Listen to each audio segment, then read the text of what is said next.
Asyhadu an la ilaha illallah wa la syarika lah. Wa asyhadu anna Muhammadan abduhu wa rasuluh. Amma ba'du. Alhamdulillah, kita panjatkan puji syukur kepada Allah Subhanahu wa taala di mana pada siang hari ini yang insyaallah penuh ridha Allah kita dapat bertemu dalam rangka mengaji di sekolah yang salah satunya nanti yang akan disampaikan dan dikupas oleh CGP kita dari SD Karangrejo, yaitu Ibu Isyana Jabati SPD. Yang terhormat Ibu Kepala Sekolah SD Karangrejo, Ibu Dian Tari. Yang terhormat rekan-rekan guru CGP atau mungkin tamu undangan atau rekan-rekan sejawat, selamat datang di SD Karangrejo. Beginilah wajah dari Padepokan SD Karangrejo yang sirkulasi anginnya luar biasa. Kita tidak pakai AC, ibu-ibu mohon maaf, kita pakai AB, yaitu angin berobos ya. Yang terhormat juga mungkin meskipun kabar perlu kita hormati Ibu Bapak Fasilitator serta Ibu Yuni. Baik Bapak Ibu sekalian, ini segala bercanda biar tidak tegang mengenai diseminasi virus di sekolah. Apa nanti akan disampaikan mungkin kita perlu dengarkan dikupas habis oleh mungkin Ibu Isyana. Tetapi mungkin sebelum itu mungkin kita persilakan Bu Kepala Sekolah langsung Indonesia Raya. Oke. Oh iya ya, mohon maaf. Sebelum acara kita mulai, mari Bapak Ibu kita ikuti lagu kebangsaan kita, Indonesia Raya. Pada petugas disilakan. Indonesia tanah airku, tanah tumpah darahku, di sanalah aku berdiri, jadi pandu hidupku. Indonesia kebangsaanku, bangsa dan tanah airku. Marilah kita berseru, Indonesia bersatu. Hiduplah tanahku, hiduplah negeriku, bangsaku, rakyatku semuanya. Bangunlah jiwanya, bangunlah badannya untuk Indonesia Raya. Indonesia Raya, merdeka, merdeka, tanahku, negeriku yang ku cinta. Indonesia Raya, merdeka, merdeka, hiduplah Indonesia Raya.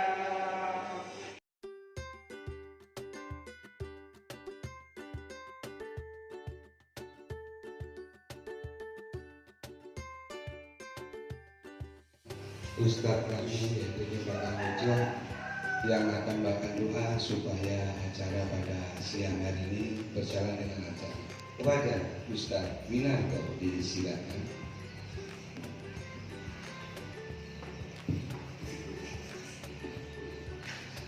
Assalamualaikum warahmatullahi wabarakatuh. Waalaikumsalam. Salam sejahtera bagi kita semua. Swastiastu. Hadirin yang berbahagia, mari kita berdoa dengan khusyuk menurut agama dan keyakinan kita masing-masing. Mohon izin saya untuk memanggilnya sesuai dengan tuntunan agama Islam.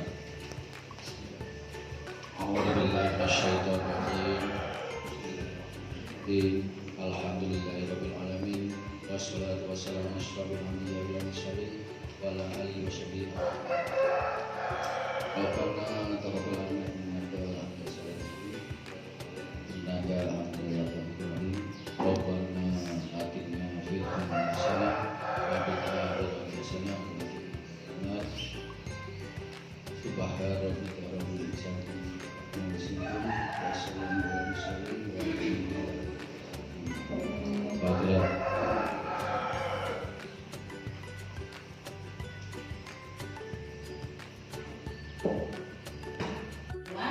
Bapak Ibu Guru Bangsa SD 4 Karangrejo, juga kepada yang terhormat Ibu Guru Palembang, saya ucapkan Assalamualaikum warahmatullahi wabarakatuh.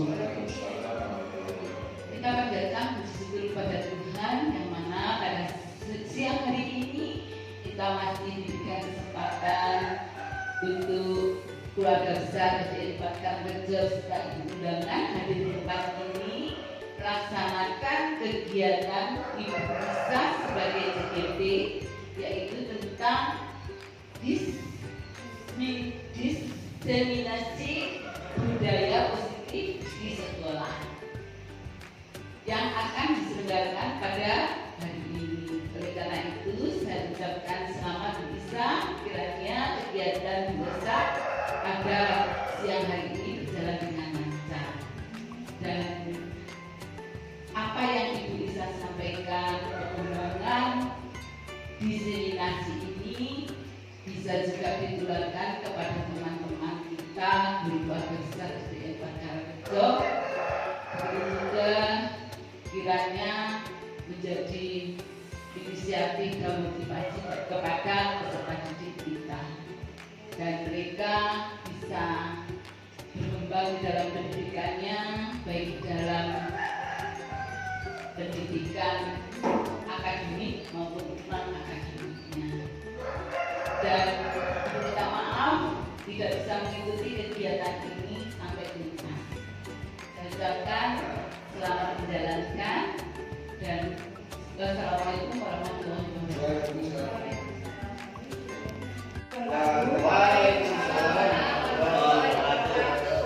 Terima kasih atas kehadiran Bapak Ibu sekalian pada kesempatan kali ini. Saya ingin berbagi atau sharing tentang budaya positif yang saya dapatkan dari pendidikan guru penggerak. Oke, saya di sini bukan pendidikan guru penggerak karena pendidikan itu lebih ahli dari saya. Jadi saya di sini hanya mendapat materi ini lebih awal, sehingga saya perlu untuk mengeluarkan kepada pendidikan semua. Bersedia Bapak Ibu? Oke, kalian sudah siap? Bapak silakan berdiri dulu.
Baik, Bapak Ibu, sebelum saya berbagi materi tentang budaya positif, saya ingin menyampaikan kesepakatan kelas kita pada hari ini. Yang pertama, dia harus berhati. Apakah hatinya masih tinggal di rumah? Separuh, baik. Terus saling menghormati. Amin, saling berbagi ya Pak. Yang ketiga, berpartisipasi aktif. Tadi selama pemaparan saya, jika ada yang kurang dimengerti boleh bertanya. Kemudian berkolaborasi nanti jika dibutuhkan, berpendapat jika dipersilakan, dan mengikuti kegiatan dengan rasa bahagia. Saya belum berbukti nih kalau hari ini bahagia. Ini senyuman yang paling manis. Iya, kita kalau di shoot terus-terus. Oke. Ada lagi mungkin tambahan? Tidak boleh merokok mungkin ya. Mohon maaf Bapak. Hari ini tidak boleh merokok dulu ya. Oke. Oke, terima kasih. Kemudian agenda pada kesempatan kali ini hanya ada 4, jadi tidak membutuhkan waktu yang lama. Yang pertama itu saya sebagai calon guru penggerak Angkatan 9 Kabupaten Banyuwangi akan berbagi budaya positif menciptakan rencana budaya positif yang akan saya terapkan di sekolah ini. Yang ketiga, tanya jawab dan yang keempat, refleksi. Ada yang mau nambahin mungkin? Cukup ya. Oke. Baik Bu, mari kita koreksi diri kita sendiri. Coba, ada apa pertanyaan di sini? Apakah Bapak Ibu setuju bila satu, pemberian hukuman dapat mendisiplinkan siswa? Tidak. Ada yang setuju atau tidak? Tidak. Boleh angkat tangan yang tidak setuju? Atau ada yang setuju mungkin? Setuju? Oke, monggo Bapak berikan alasannya kenapa setuju Pak? Hukuman bisa mendisiplinkan siswa.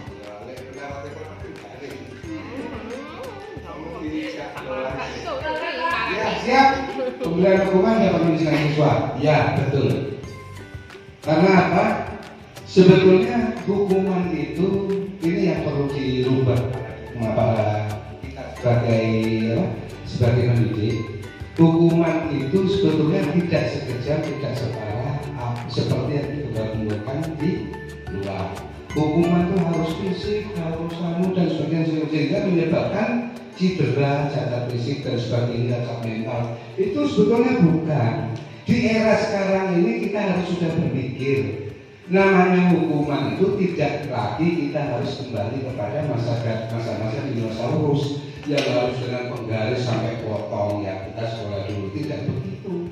Hukuman itu kita dengan satu dengan bisa ada anak terlambat, kita hukum dia. Hukumannya apa? Dia tidak masuk kelas dulu. Karena apa? Kita wawancara kan dengan dia. Akhirnya dia kan rugi waktu. Tapi dampak yang dihasilkan dengan kita wawancara dan hati dan sebagainya, terus mungkin dia perlu pelayanan dan sebagainya, sehingga tidak harus anak itu masuk kelas menjadi pelajaran penuh, tidak. Pelajaran itu nomor sekian, tetapi penataan hati, kedisiplinan yang dampak yang kita berikan, yang kita kepada anak itu yang penting ujian untuk menapak hari-hari esok untuk lebih baik. Begitu Bu. Terima kasih. Bisa beri tepuk tangan buat Pak Sugi? Ya, kita skip dulu ya, kita simpan dulu. Sebetulnya Pak Sugi pemberian hukuman dapat mendisiplinkan siswa. Berarti Pak Sugi setuju. Oke, ada yang tidak setuju? Monggo. Mungkin Ibu Guru Cantik di depan. Enggak apa-apa Bu. Oh, setuju. Oke, ada yang tidak setuju? Ada yang tidak setuju? Oke.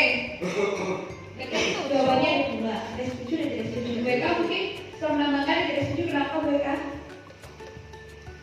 Terima kasih atas waktu yang diberikan kepada saya. Pemberian hukuman dapat mendisiplinkan siswa. Saya tidak setuju karena menurut saya pemberian hukuman itu akan memberikan dampak negatif kepada siswa. Dia merasa akhirnya menjadi seorang yang pendendam, bisa jadi seperti itu karena harus dihukum, mungkin dia malu, jadi seperti itulah ya. Jadi menurut saya hukuman itu dapat membuat anak menjadi pendendam.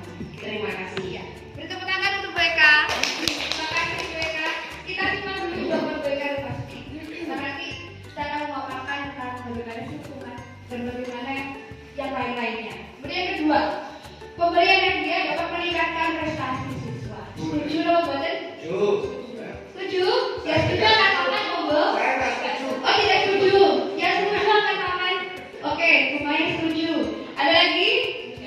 Oke, setuju. Nanti kita bahas selanjutnya ya. Dan ketiga, guru harus mampu memberikan solusi untuk setiap siswa yang bermasalah. Setuju atau tidak setuju? Baik, saya simpan jawabannya. Setuju. Yang keempat, guru berperan sebagai penghalang. Setuju? Ada yang setuju, ada yang tidak setuju. Oke, kita simpan jawabannya ya. Oke, nanti dia penasaran dulu. Kalau saya jawab sekarang, juga penasaran dengan materinya. Oke, selanjutnya, karena hari ini saya akan menyampaikan definisi budaya positif, tentunya kita harus tahu dulu apa sih arti budaya positif itu. Ada yang bisa?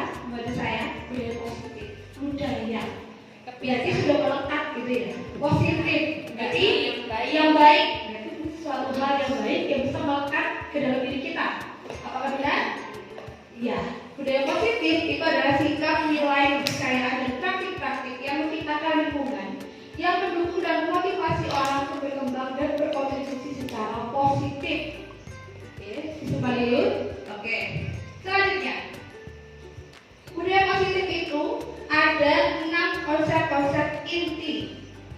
Yang pertama yaitu disiplin positif dan nilai-nilai kebajikan universal. Yang kedua, teori motivasi hukuman, penghargaan, dan restitusi. Yang ketiga, keyakinan kelas. Yang keempat, kebutuhan dasar manusia dan dunia berkualitas. Yang kelima, restitusi. 5, posisi kontrol. Dan keenam, restitusi segitiga restitusi. Oke, yang pertama, disiplin dan nilai-nilai kebajikan universal. Semuanya bawa tangan di sini, bawa ya. Coba salah satu tangannya dikepalkan.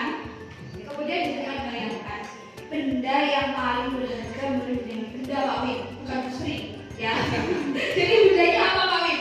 Silakan dibayangkan di dalam genggaman tangan Bapak Ibu itu ada sebuah benda yang sangat berharga. Sudah dibayangkan? Sudah?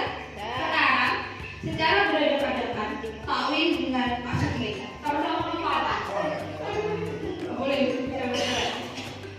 Tugasnya adalah masing-masing pasangan ini berusaha melepaskan kepalan tangan teman satunya.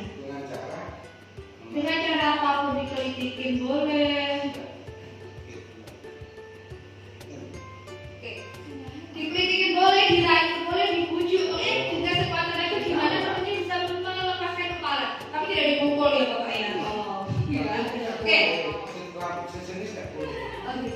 Sebenarnya tidak apa-apa. Ya. Monggo silakan berdampingan Pak Ibu dengan Pak Win. Ya Bapak Ibu. Ya. Bayangkan ini adalah benda yang sangat berharga dalam kehidupan jenengan. Baik kan? Dalam hitungan ketiga, silakan saling mempengaruhi agar kepala-kepalanya terlepas. 1, 2, 3. Silakan menggunakan tangan kiri mungkin bisa menggoda. Yuk. Silakan saling menggoda. Silakan.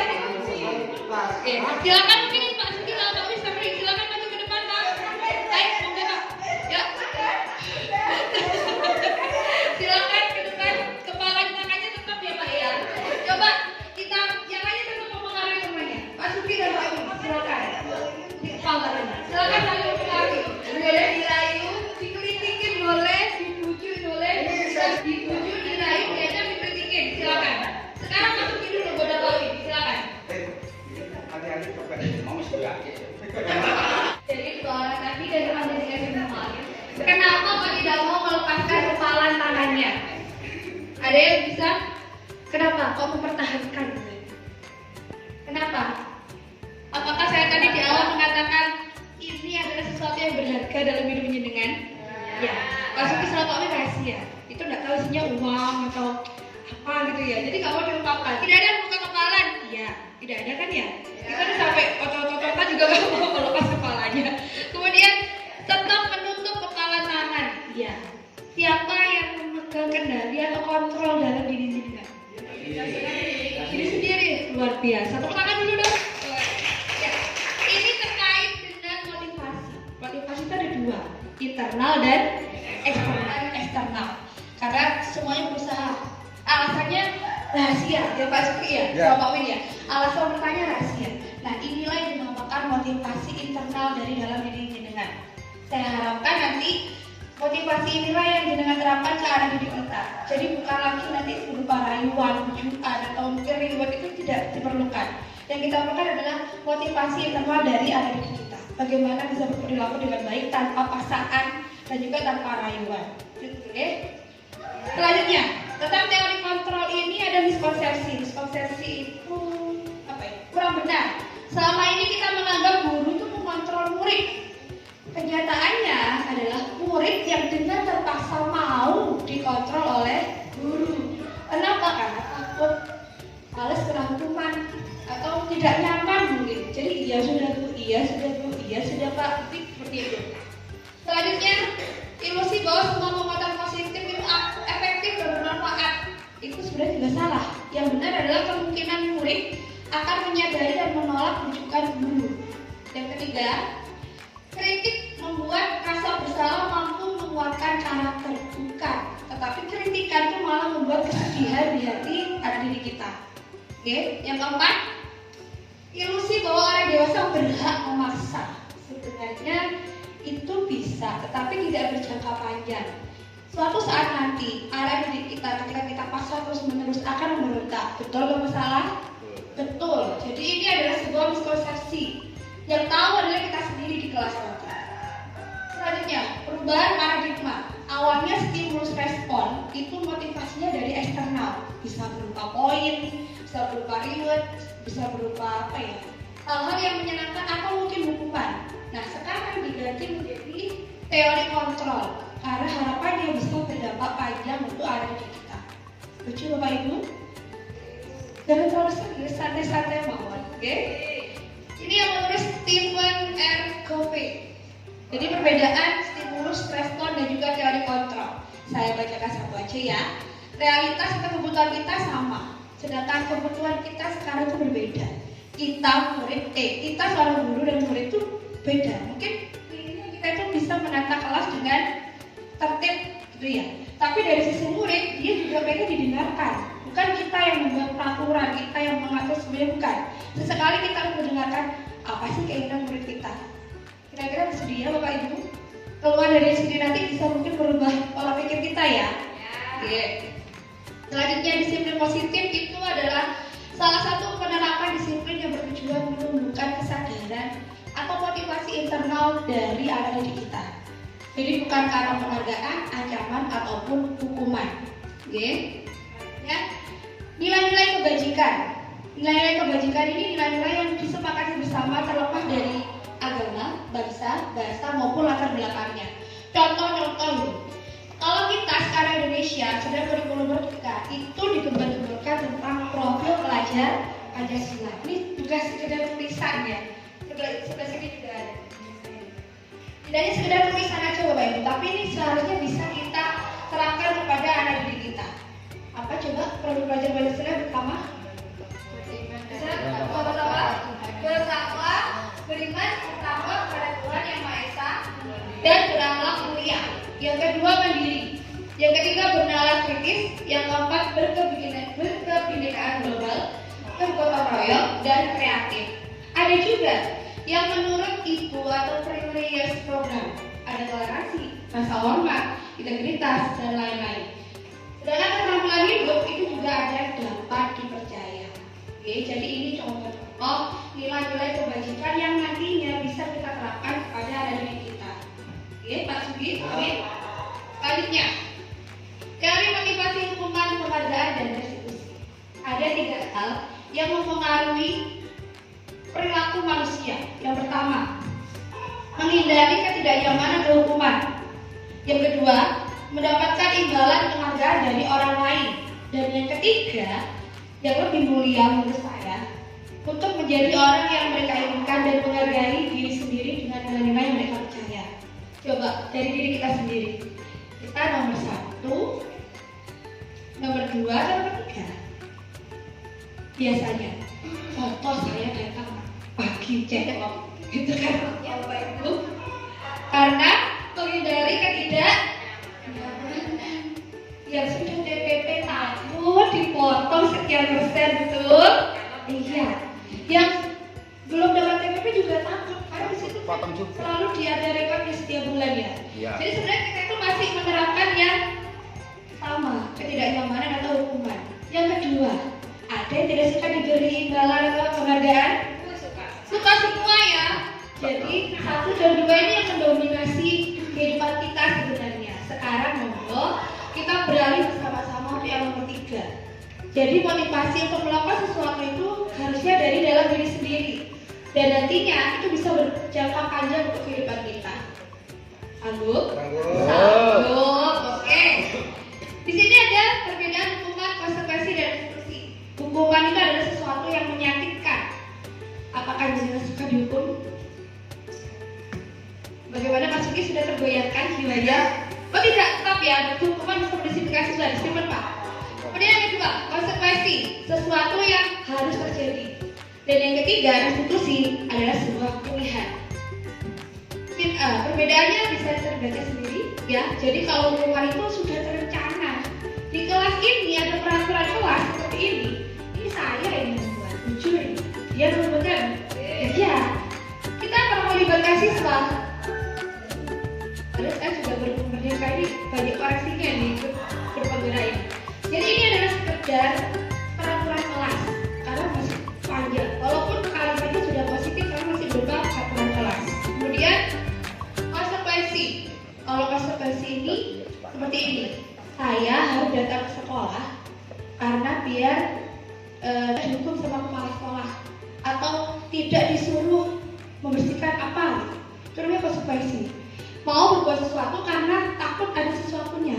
Itu namanya konsekuensi. Sedangkan restitusi itu adalah proses menciptakan memperbaiki kesalahan dan mencari solusinya sendiri.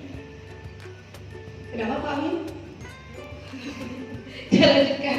Jadi perbedaannya hukuman, konsekuensi dan restitusi bisa ada di bayangan panjenengan atau masih bingung? Paham ya Pak Ibu? Paham ya? Sekarang kita tes ini. Sudah dipahami sampai di sini? Siap? Siap ya. Hukuman. Setuju hukuman? Hukuman. Apakah betul? Adalah konsekuensi. Oke. Yang kedua. Yang mana? Hukuman. Hukuman. Oke, kita ke hukuman. Nah, betul sekali. Selanjutnya, dibaca lagi. Membersihkan coretan yang dibuatnya. Hukuman. Konsekuensi. Oke, sudah kita pilih. Ya. Betul. Betul. Ya, dibaca lagi. Push up 15 kali karena tidak menggunakan masker. Hukuman. Baik, setuju hukuman? Ya. Oke. Hukuman. Kita coba siapa yang hukuman? Angkat tangan bagian mana ini? Oke, hukuman ya. Betul. Oke. Selanjutnya menggantikan kertas tugas teman yang telah dilakukan. Luar biasa Pak. Oke. Konsekuensi. Berjemur di lapangan basket. Hukuman. Oke, hukuman. Pintar sekarang Pak Wididia. Lanjut. Otomatis. Bertelanjang kaki sepanjang hari karena salah pakai sepatu. Peraturan. Taksi ya. Oke. Apakah benar? Salah. Hukuman ini. Gak boleh sepatuan di sekolah. Terus berdiri di depan kelas sambil mengangkat kaki satu. Hukuman. Apakah benar? Iya, betul. Selanjutnya, membersihkan saluran air di meja tulis karena tersenggol. Yang mana? Konsekuensi. Ya, luar biasa. Oke, selanjutnya, kehilangan istirahat karena tertinggal terlambat datang pelajaran. Konsumsi. Ya, luar biasa. Oke, tinggal 4 lagi. Duduk di bangku pinggir lapangan pada jam istirahat, tidak diizinkan bermain oleh guru piket karena mencederai teman. Mana? Sanksi. Luar biasa. Iya. Yang ke-12, terlambat hadir pembelajaran daring 15 menit, maka tetap tinggal 15 menit. Konsekuensi. Luar biasa. Coba berdua lagi nih. Kaki-kaki sudah minum obat ini. Dan Jadi lancar. lancar. Lari mengelilingi lapangan basket 2 kali karena Jangan sanksi. konsekuensi atau hukuman? Konsekuensi. Oke, kita menuju olahraga. Konsekuensi. Luar biasa. Tepuk tangan saudara-saudara kita. Oke, selanjutnya membersihkan meja sekolah. Hukuman. Hukuman. Ya. Iya, tepuk tangan dong buat kita semua. Berarti masalah berapa tadi? 2 ya? Dua. Kalau 2. Iya, 2 cuma. Berarti 12. Oke, luar biasa. Kemudian. Apakah beda dengan peraturan kelas? Beda. Oke, kita simpan dulu. Betul, peraturan kelas itu atau perilaku dan dibuatnya lebih awal. Jadi kita yang membuat. Ya, betul. Sedangkan keyakinan kelas Sepakatan. itu nilai-nilai kebajikan tadi itu dimasukkan ke dalam keyakinan kelas.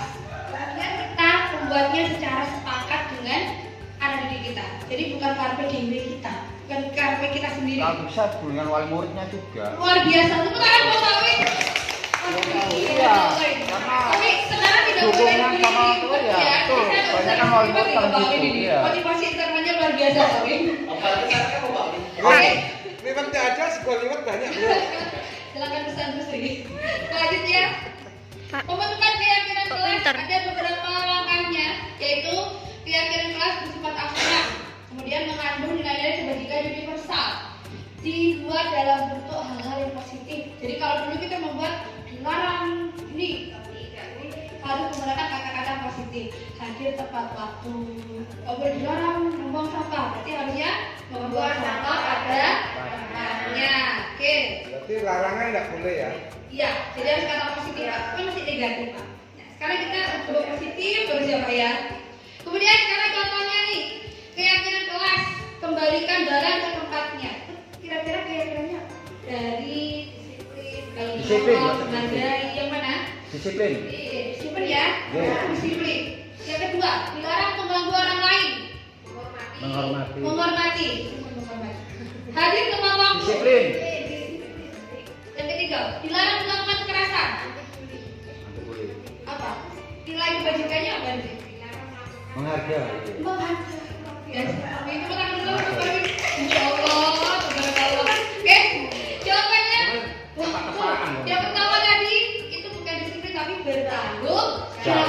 jawab. Ketika kita mau menggunakan barang, maka kita harus mengembalikannya, itu tanggung jawab. Dilarang mengganggu orang lain, saling menghormati. Yang ketiga, hadir di sekolah tepat waktu, saling menghargai atau komitmen. Dilarang melakukan kekerasan adalah keamanan dan saling menghormati. Pak tadi betul ya. Sampai di sini bisa dipahami bedanya peraturan dan keyakinan. Kalau bisa kita lanjut. Nah, ini saya kan mesti membuat kesepakatan, tapi saya sudah memperbaiki diri. Akan saya cetak keyakinan kelas saya. Jadi langsung bunyinya itu langsung berakhlak mulia. Bisa dicapai dengan berdoa sebelum dan setelah. Ya, belajar disiplin waktu. Jadi kalimatnya simpel, dia mudah diingat oleh anak didik kita.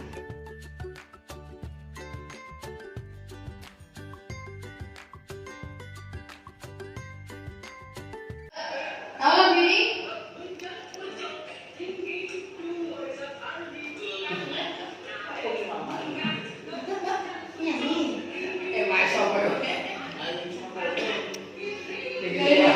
Tinggi dua sekali. Ini juga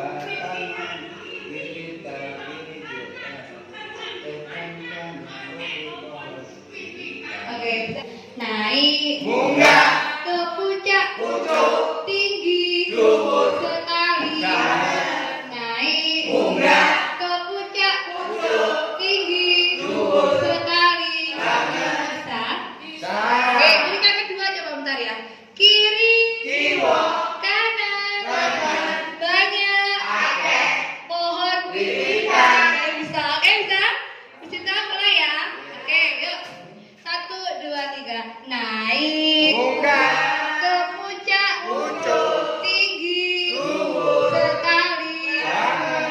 naik Munggah. ke puncak, Pucuk. tinggi, Luhur. sekali, Jangan. kiri, Kiwa. kanan, Kanan. banyak, Akeh. pohon, Wiritan. kiri, Kiwa. kanan, banyak, Akeh. pohon. Wiritan. Oke, tepuk tangan untuk semua. Sekali-sekali pakai bahasa Jawa ya. Kita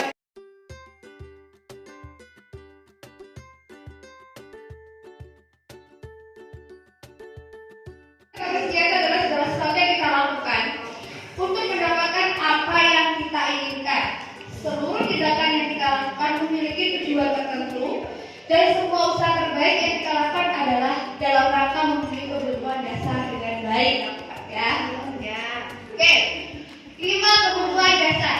Yang pertama, kebutuhan bertahan hidup atau survival. Ya. Oke, yang kedua kebutuhan kebebasan.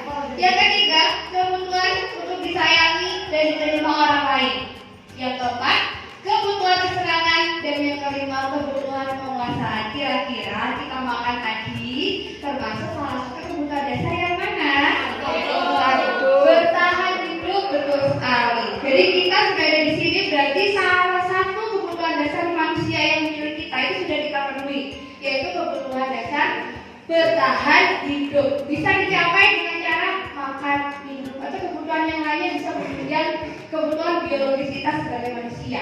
Bisa dipahami? Oke, selanjutnya kebutuhan kebebasan, yaitu kebutuhan akan kemandirian untuk menentukan suatu pilihan dalam hal melakukan atau mengendalikan sesuatu dalam diri kita. Yang ketiga, kebutuhan untuk disayang dan diterima orang lain. Butuh disayang dan diterima orang lain. Jadi setiap manusia itu pada dasarnya sejaim-jaim atau sedini-dininya orang itu pasti kepengen disayangi dan diterima. Betul? Betul ya Mami ya? Tapi kok itu pengen disayang sama Bu Sri ya Pak? Kebutuhan kesenangan, yaitu kebutuhan untuk mendapatkan rasa senang seperti bermain atau tertawa. Itu adalah salah satu contoh kebutuhan kesenangan. Yang kelima, kebutuhan penguasaan, yaitu kita itu minta diakui. Gitu ya. Jadi kebutuhan dasar manusia ada 5. Ini bisa dicapai dengan cara apa tadi? Nomor 1, makan, minum. Kalau kebebasan, contohnya apa kalau di dalam pembelajaran di kelas? Kebebasan. Ada nggak bebas berpendapat? Bebas untuk berpendapat, luar biasa. Selain itu, duduk. Ya. Kalau nggak mau duduk berarti itu nggak bebas ya? Iya. Maksudnya sudah nggak boleh. Ketiga, disayang dan diterima. Anak didik kita itu datang ke sekolah itu diberi izin dari orang tua. Masa dari sekolah kita tidak menyayangi? Ya Pak Min, Pak Min luar biasa kalau di lapangan tuh, sini nak, ayo nak main bola.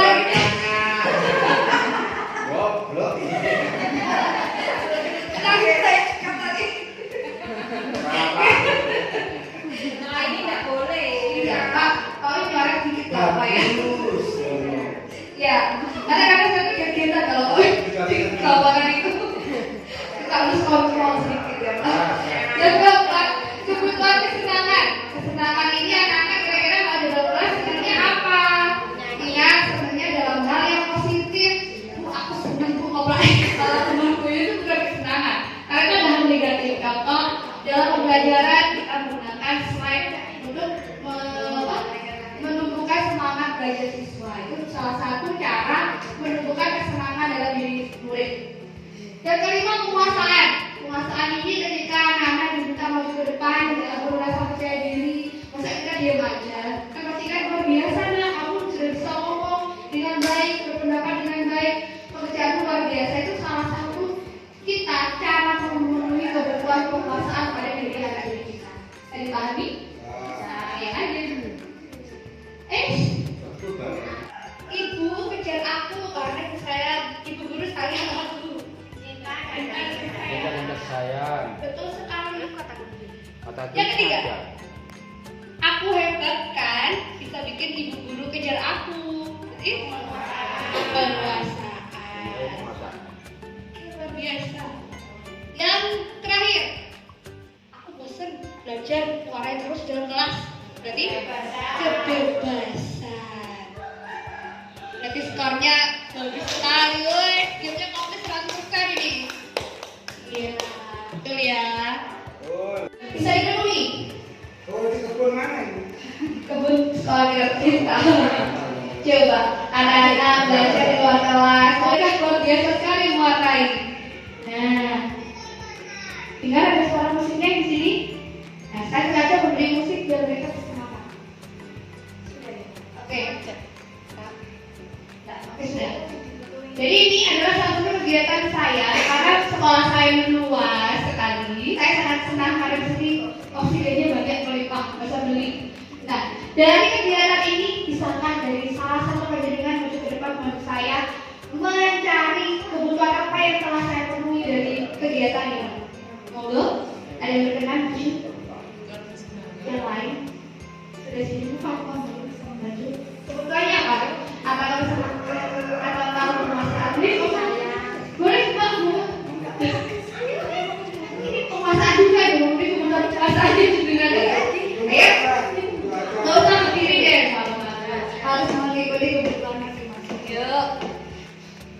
Ya, Terima kasih atas kesempatannya. Kalau dilihat dari gambar tersebut, maka kebutuhan yang didapatkan anak itu kesenangan.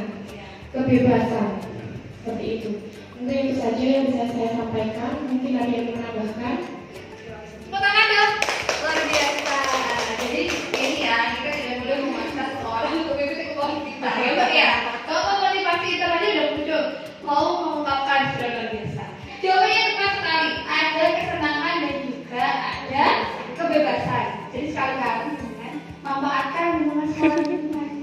Hanya nikah saja di sini saya bisa mengajar anak sudah dan apa itu namanya model speaker kecil yang nyambung ke HP. Jadi mereka konten berwarnai dan memiliki musik. Itu ya, betul sekali. Selanjutnya, saya punya sebuah lingkaran.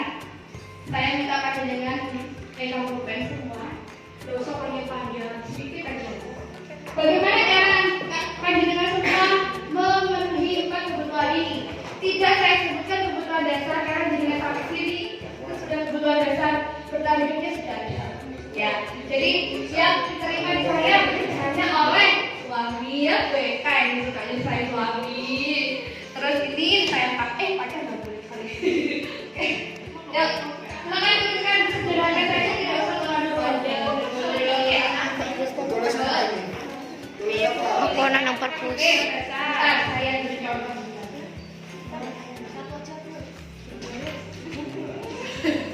Oke, saya beri contoh ya. Nih, dia dari mana di saya? Berarti dari orangnya siapa? Suami, bukan keluarga, anak, orang tua, ibu. Terus penguasaan dengan itu bisa apa? Misalnya saya membagikan orang tua, tidak memberikan pajero atau apa, nggak usah. Cukup mengajarkan ibu belajar itu sudah baik, kan?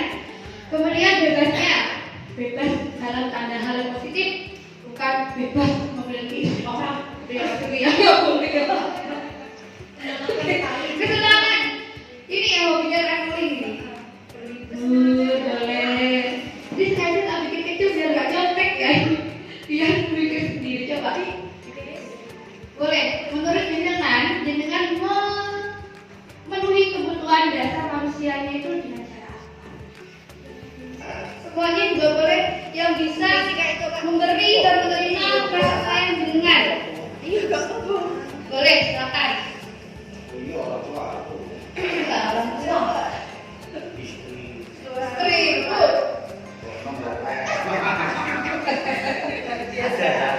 Luar biasa ya.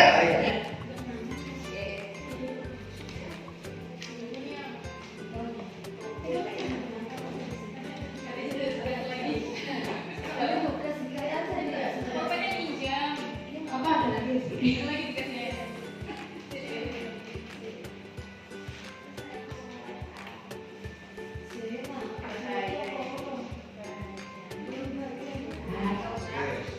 Ampun. Luar biasa.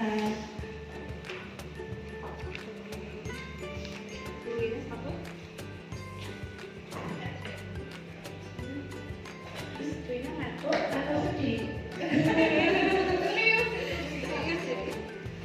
Yang kualitas itu adalah tempat khusus yang ada dalam pikiran kita, tempat menyimpan gambaran sesuatu yang kita bayangkan dan kita inginkan. Seperti yang panjenengan tuliskan tadi, ada beberapa hal kesenangan yang ingin panjenengan capai. Nah, di pikiran itu namanya dunia berkualitas. Jadi mulai sekarang, panjenengan bisa nih membuat dunia berkualitas sendiri dan rahasia silakan.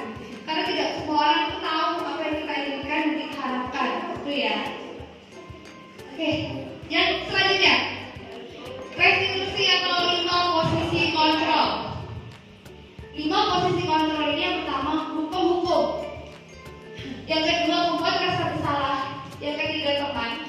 Yang keempat memantau dan yang kelima manajer. Sekarang, jika dilihat dari pengertiannya, panjenengan sekarang sebagai seorang guru berada dalam posisi yang mana? Penghukum. Oke. Ada lagi? Selain penghukum? Ada yang sudah sampai tahap manajer? Berusaha. Alhamdulillah manajer. Oke. Jadi ada penghukum ini yang tadi seperti dikatakan BK membuat murid jadi pendendam, gak suka sama kuis, amuan, sudah berdiri. Nah itu contoh penghukum. Kalau bukan rasa bersalah, bisa kecewa kamu itu ya. Datang setiap hari ketawa terus. Gimana sih kamu tuh jadi anak? Dibuat rasa bersalah. Kami dipojokkan gitu ya. Ketiga, teman selalu friend. Ayo nak, yang punya.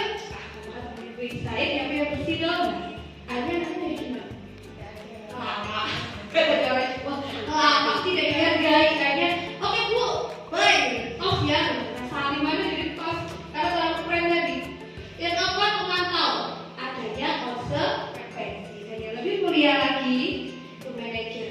Jadi kita itu kalau ada kalau kan tidak akan salah, itu kita menyadarkan dulu kalau dia bersalah. Setelah itu memposisikan dia bagaimana dia menemukan solusi dari kesalahan tersebut. Contoh saya, murid saya terlambat, nanya, nah kenapa datang terlambat? Dia cerita, aku tadi banyak invest, gak ada ngantri ini. Saya tanya lagi, gimana kira-kira cara memperbaikinya? Alasan gitu, kalau alasan itu kamu yang mana kira-kira? Ya, alasan kamu ini ya, berdiri mana di lapangan? Buku Pak Win, gak boleh Pak Win. Jadi manajer ini anak itu disadarkan kesalahannya, kemudian disadarkan cara cari solusinya. Kita sebagai seorang guru hanya membimbing dan mengarahkannya saja. Contoh kalimat-kalimatnya ya. Ini Pak Win ini luar biasa. Win, boleh dibacakan Pak Win? Yang kanan Pak, yang kanan. Yang kanan Pak. Penghukum yang ini. Yang kanan Pak. Terlambat lagi, pasti terlambat lagi. Selalu datang terlambat. Kapan pasti datang waktu? Tolong Pak Win. Tidak lagi Pak Win. Mungkin aku geser kamu kota. Tombak kata bersalah. Ibu sangat kecewa sekali dengan beliau kamu yang selalu datang terlambat. Lanjut topiknya. Aman. Iya Mbak, silakan. Ya sudah, kali ini tidak apa-apa datang terlambat. Nanti ibu bantu bereskan. Beresin aja. Beda. Pantau. Kamu hari ini datang terlambat. Sanksi atau konsekuensinya apa? Iya, itu pantau ya. Jadi nanti ada fungsinya. Selanjutnya. Mereka Monggo, mereka manajer. Luar biasa tadi yang mengatakan mulai manajer. Berusaha manajer. Ya, oke, silakan. keyakinan kelas yang mana yang perlu ditingkatkan? Apakah kamu meyakininya? Jika kamu meyakininya, apakah kamu bersedia memperbaikinya? Dari mana beda? Ekspresi hukum dengan manajer beda atau tidak? Beda dong. Lambat lagi. Sekarang sekali apa? Bisa membedakan di sini? Ya, betul ya. Oke. Saya punya ini dengan jujur kepada saya. Sekarang ada di posisi mana? Kalau di rumah itu berarti kepada anak, kepada istri, kepada suami, atau kepada ini kan ya? Ini kari. Yang di rumah satu. Ya, yang paling dominan dalam kehidupan jenengan. Kan bisa aja duluan. Oke, boleh deh duluan. Pakai satu. Boleh juga, boleh. Silakan. Tinggal dicari aja. Di sekolah kita fokus ke anak. Ya, kalau di rumah anak boleh, ponakan boleh. Silakan, sudah. Inisial M, ya. M namanya. P. Oke. Ya, wis luar biasa. P.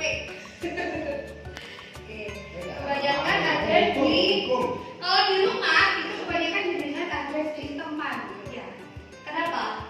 Apakah jenengan pengen membuat rasa ketergantungan anak jenengan kepada jenengan? Gimana? Enggak, kita kalau di rumah itu bisa anak supaya bisa teman supaya sudah anak biar akrab. Luar biasa.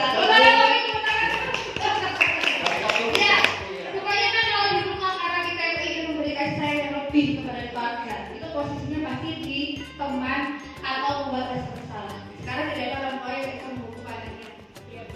Kalau di sekolah sudah kebanyakan masih ada yang menghukum, tidak apa-apa. Saya harap setelah kegiatan ini nanti kembali ya, Bapak Ibu ya, bisa jadi yang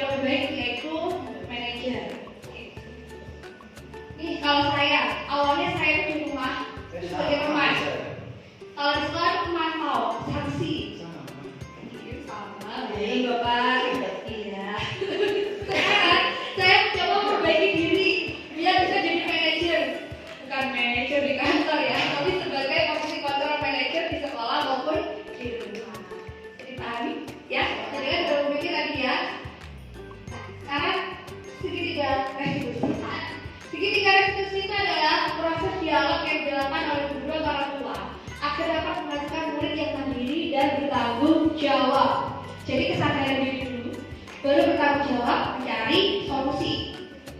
Langkah-langkahnya ada 3, yaitu menstabilkan identitas, validasi tindakan yang salah, dan menanyakan keyakinan. Ini ya. Jadi perubahannya tadi kan dari stimulus respon jadi self control. Nah, ini di sini disebut segitiga restitusi. Ini bukan langkah yang awal mana, bukan. Jadi karena dibuat segitiga ini jadi melebur. Jadi 3 langkah itu boleh dilakukan yang mana dulu boleh. Oke. Kemudian saya ada video. Ini praktek sama video ya.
Dengar ya, sayu-sayu.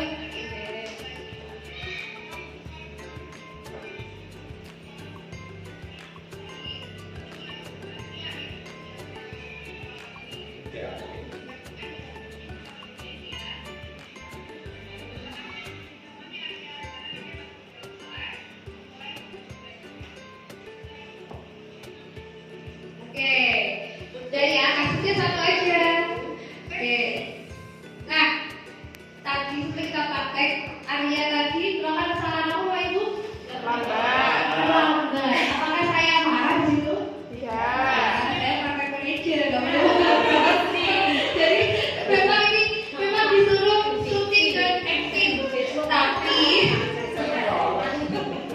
tapi saya nanti ini bisa saya terapkan benar-benar di kelas dan juga di sekolah kita ya. Karena ini dengan praktek segitiga restitusi. Kita tidak mengikuti kegiatan pramuka yang merupakan ekstrakurikuler wajib di sekolah. Ia pun tidak memberikan keterangan kepada pembina tentang ketidakhadirannya. Pada hari Senin, Sinta dipanggil Pak Andi untuk dimintai keterangan. Sinta, saat kemarin kamu tidak ikut ekstra pramuka? Ya Pak, maaf soalnya saya buru-buru pulang karena mau diajak ayah pergi piknik ke Malang. Wah, pasti itu sangat menyenangkan. Ngamuk dulu, ngamuk. Ngamuk juga. Saya.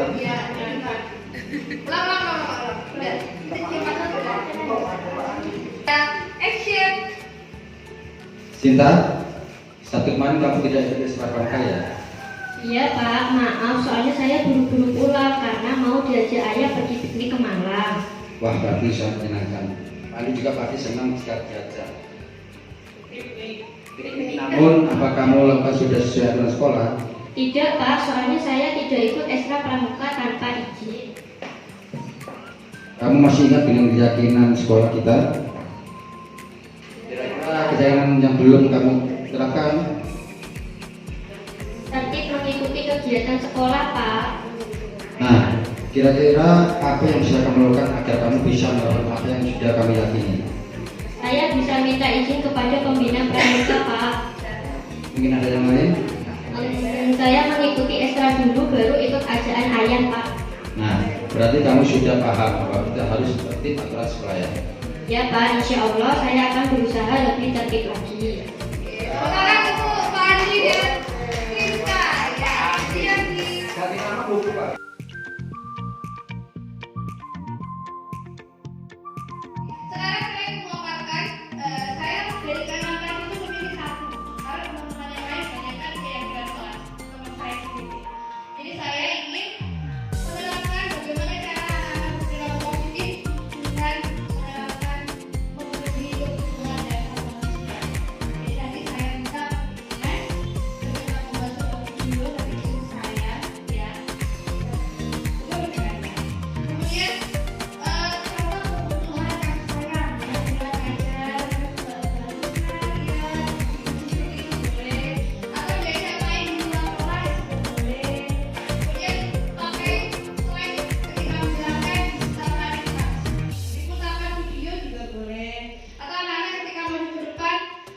dari presentasi juga itu masuk dalam penguasaan, ya. Boleh membuat video sendiri atau nanti saya bantu mendokumentasikannya.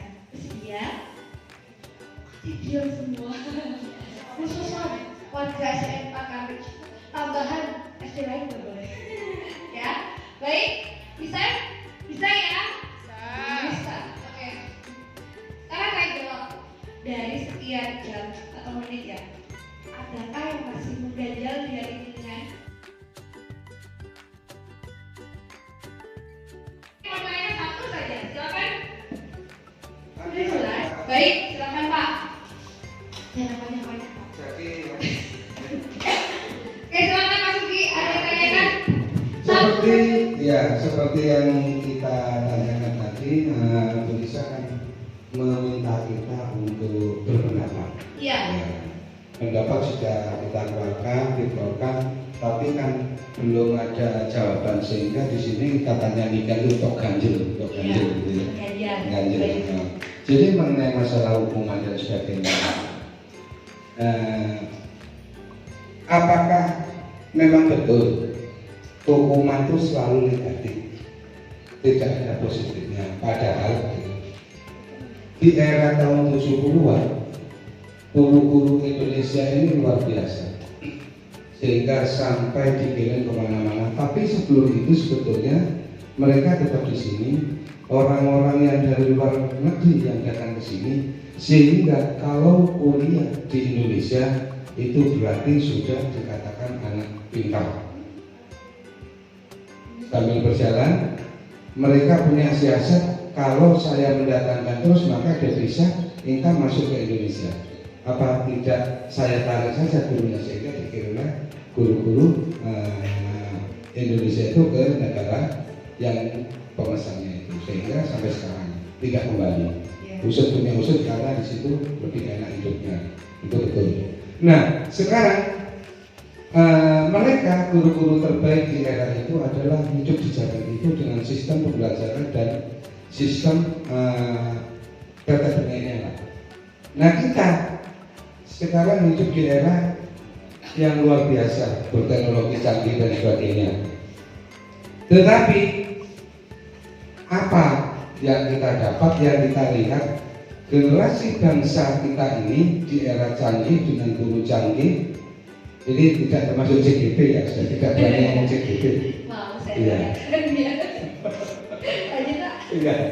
Nah, generasi bangsa ini semua merosot prestasinya, karakternya, budayanya, padahal di situ namanya budaya positif dan sebagainya sudah dikembang-kembangkan. Nah ini yang membuat kita ini terus bertanya-tanya, sebetulnya apa yang salah dengan kita ini? Nah maka dari itu sebetulnya kalau saya ini yang hanya memberikan wacana dan tanggapan aja atas ganjilan yang saya, karena tidak dikeluarkan khawatir jadi bisul. Nah sebetulnya sistem pembelajaran kita di Indonesia, di negara kita ini sebetulnya baik mana sih? Kalau dikatakan baik sekarang, kenapa tidak ada prestasi atau tidak ada sesuatu yang signifikan gitu.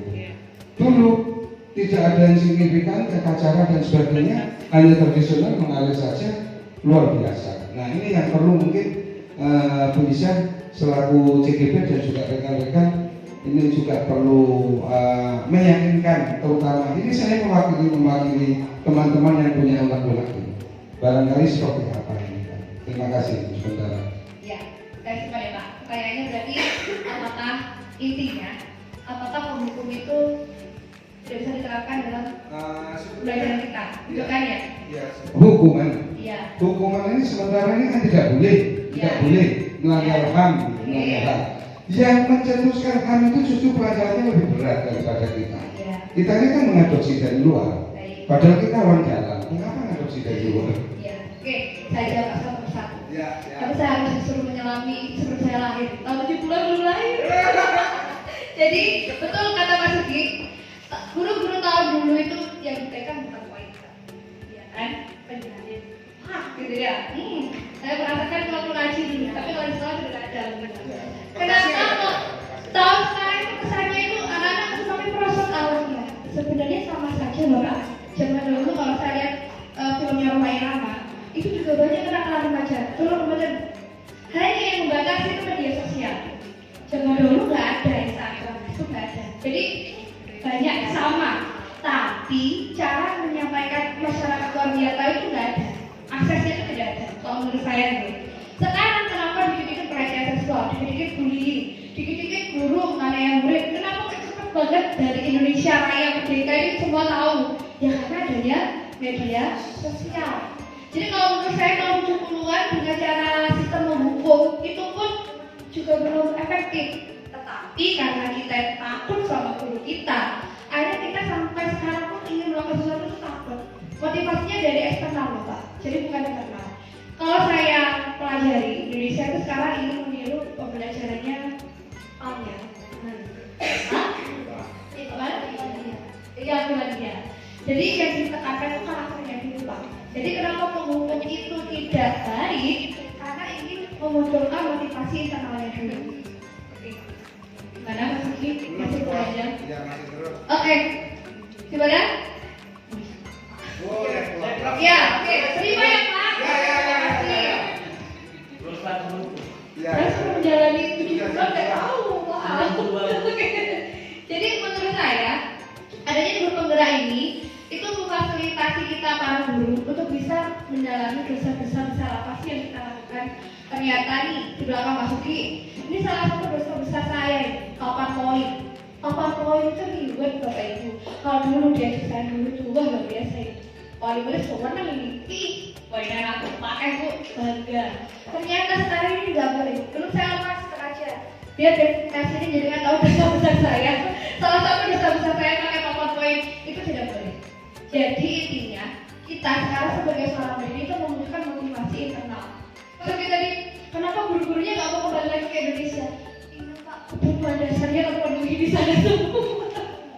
Mungkin ya Pak, gajinya lebih tinggi. Tapi kita juga nggak boleh bersedia. Jadi kita di Indonesia. Kalau pernah ada rezeki luar negeri, alhamdulillah. Seperti Maya ini sudah pernah ke Korea 2 kali. Luar biasa. Ini luar biasa sekali di bahasa Inggrisnya. Jadi mungkin kalau ingin tahu pembelajaran di Korea, master nih. Karena berbagi budaya ya, budaya di Korea dan juga di Indonesia. Itu ya Pak Sugi. Ya. Terakhir refleksi Bapak Ibu, saya ingin membagikan 2 kertas berwarna-warni. 1, itu jadikan refleksi yang menyadari dosa besar seperti yang sebagai seorang guru misalnya gitu. Kalau sudah ditempel sebelah kiri warna pink, sebelah kanan warna hijau. Di belakangnya Pak Win ya Pak Win. Iya. Pink warna ya. Oh iya. Sama pink. Untuk refleksi pada siang hari ini luar biasa semua yang hadir dan penyampai juga ini sesuatu yang bisa memberikan wacana baru mengenai kita bersiko ke depan. Jadi seorang guru itu sebetulnya seperti apa dengan paparan ini tadi dari A sampai Z sudah merasuk dan alhamdulillah insya Allah harapannya besok pagi bisa langsung berubah. Terima kasih Pak Sugi. Satu lagi. Assalamualaikum warahmatullahi wabarakatuh. Waalaikumsalam warahmatullahi wabarakatuh. Saya ucapkan terima kasih kepada Bu Isa dan Bapak Ibu guru yang ada di ruangan ini atas kesempatan yang diberikan kepada saya untuk memberikan refleksi berkaitan dengan diskriminasi budaya positif yang disampaikan oleh Ibu Istiana Nafiwati selaku TGB Anak 9. Setelah mengikuti diskriminasi yang disampaikan oleh Bu Isa, ada 2 hal yang perlu saya garis bawahi. Yang pertama, setelah tadi ada pertanyaan tentang kok guru zaman dulu seperti ini sudah hebat, guru sekarang kok kayaknya tadi ya intinya ada karakternya ini gitu ya. Itu memang kita tidak bisa untuk istilahnya bagaimana ya, memfasilitasi belajar siswa, memfasilitasi kebutuhan siswa yang sekarang sudah di zaman era digital ini dengan kemampuan atau teknik-teknik era masa lalu. Karena zamannya sudah beda, anak-anak yang kita hadapi sudah beda gitu ya. Anak-anak zaman saya saja mainnya masih di pinggir sungai, sisi sungai dan semacamnya. Jadi kalau misalnya ketika itu guru melakukan hukuman, dihukum untuk nulis 100 kali, itu mungkin masih mempan, masih ada impact terhadap anak. Tapi kalau sekarang misalnya anak dihukum seperti itu, ada medsos, anak juga bisa melihat dari TikTok, mungkin YouTube, ada juga yang sekarang di Facebook, aku dihukum 100 kali, jadi viral. Dan ada pun yang kedua, untuk yang saya rasakan begitu di diseminasi kali ini sungguh luar biasa begitu ya. Sebetulnya kalau pada penerapan ketika institusi dan semacamnya itu kita sudah melaksanakan. Saya yakin hari-hari itu Bapak Ibu ketika ada anak yang berkonflik dan semacamnya itu sudah melakukan. Hanya saja kita tidak mengetahui gitu. Mungkin belum mengetahui, oh ini loh namanya ini, oh tahapannya ini gitu ya. Dan memang saya rasa PGB ini betul-betul kayak membuka mindset kita bahwa sebagai seorang guru harusnya menjadi pembelajar sepanjang hayat. Kiranya itu yang bisa saya sampaikan. Kalau mohon maaf, bila kita kembali lihat, Assalamualaikum warahmatullahi wabarakatuh.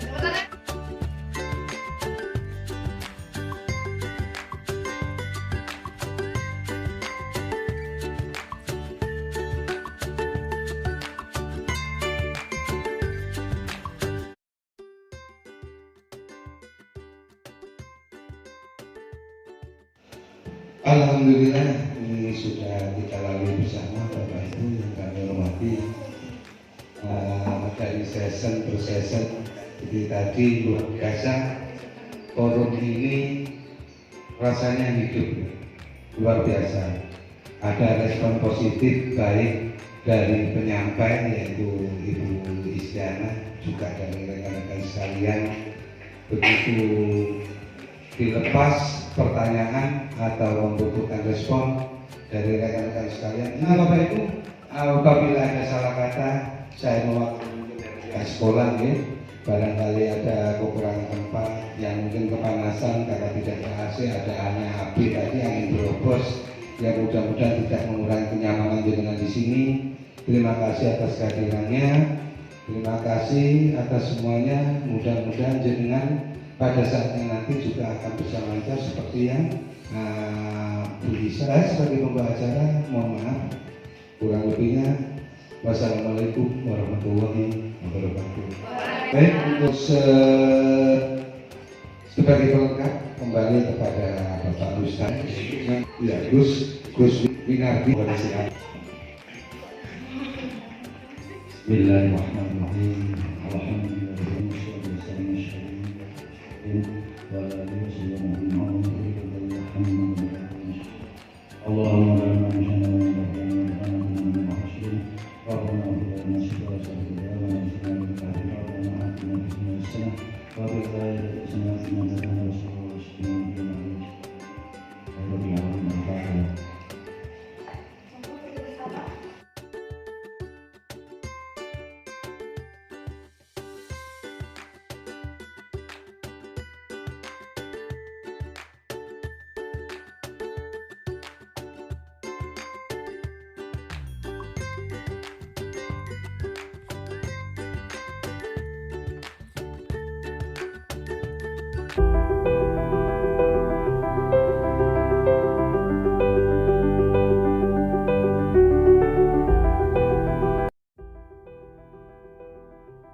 Oke, sejuk ya di luar ya.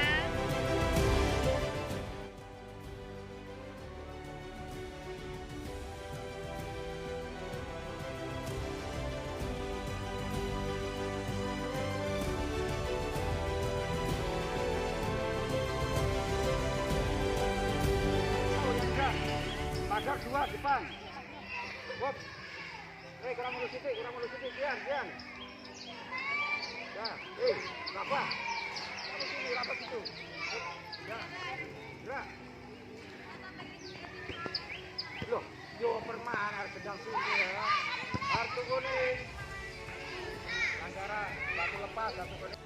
Pertama kali passing bawah dulu ya. Caranya gimana? Tangan kiri. Tangan kanan mana? Satukan. Terus ke sini. Waktu passing, kaki agak ditekuk, agak mengepel. Lalu ajukan sini juga, ke bahu. Lentur, lemes. Dan tegak di sini. Nah, ya. Kalau bola di sana jatuhnya gini. Ya, kalau di sana. Ya. Golnya passing adalah untuk mengoper ke belakang tim yang satu, teman yang satu tim. Ya. Coba. Aja kaki gua tau pernah gini loh. Jangan gini. Agak cukup sedikit. Pandang, mata, fokus ke arahnya bola, katanya bola. Ya, coba. Nah, lagi. Jangan ujungnya, lengan kalau bisa ini. Ya. Lagi. Maju, jangan maju. Saya ini dan masih ya maju. Ya, jangan fokus, jangan menonton mainnya ya. Yuk, lagi. Maju. Ada link nih dah. Ayo, semangat, coba. Oli, jangan sini. Ada sedikit aja. Agak mendekat sedikit. Ya, mendekat ya. Aksen ya. Langsung tenang. Lagi. Ya bagus gitu ya.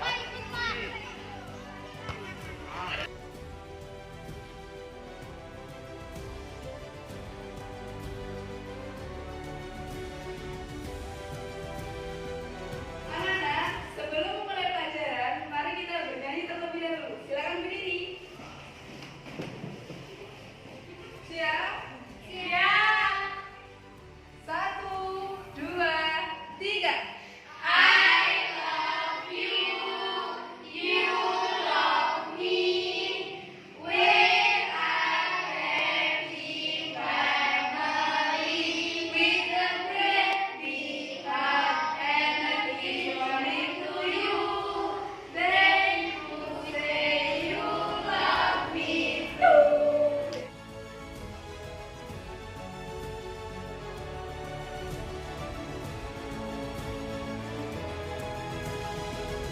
Siapa yang berani maju di depan membacakan tes prosedur? Ayo. Saya Ayo, Luki.